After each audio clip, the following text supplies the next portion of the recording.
This video is about signing up for a ski trip. So the first thing we want to do is log in. It's up here in the upper right corner of the website. Put your email, and here's your password. If you don't remember your password, click Forgot Password, and that process will get you a new one. And then we click Log In. It takes us to the Members Only section.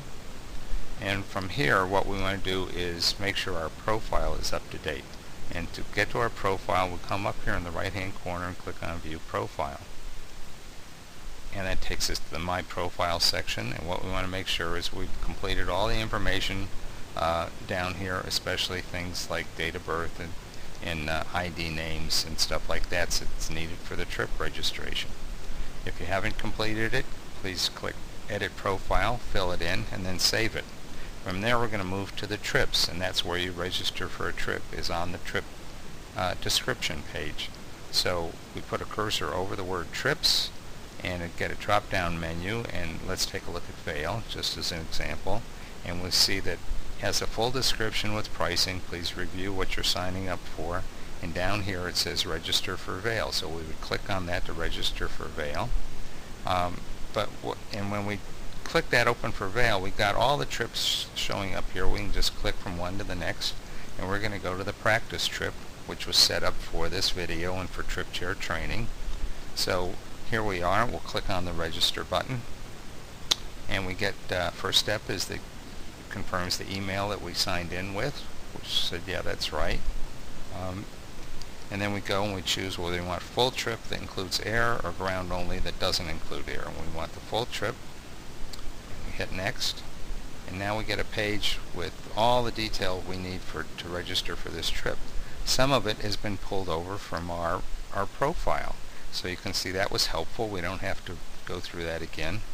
And we click on I agree to abide by the trip policies. You want to see what they are, you just click on that. We need a cell phone number while we're traveling, if you have one. If you don't, just put no cell. Okay, we'll put in our preferred roommate, which is Susie Skier, and wants to know about the bus. Will we be on the bus round trip or one way, or we don't need the bus at all going from between the lodging and the airport? So we're going to see we're round trip. There's room for additional comments for the trip leader if you want. Then we see I don't need a name badge. I have one. I'm a intermediate skier, and I need an emergency contact, which is going to be Jane Skier, and Jane's phone number is 305 area code. And then I pick the lift tickets I want, and I'm going to take a senior 5-day ticket, and also I'm going to allow the system to show my name as a list on the list of event attendees. So we click next. Now we get to a review page, and it shows us the information about what we're signing up for, how much money. We do not take online payments for trips, so don't click. When we get past this next page, don't click on the online payment. If you do, you're going to be assessed a 5% penalty. The system will send you an email and give you the information about where to send your check and whether you can make a deposit now or you need to send full payment. So we verify all this information, and that all looks right, and we click Confirm and Proceed with Payment. If you don't click this, the registration is not going to exist.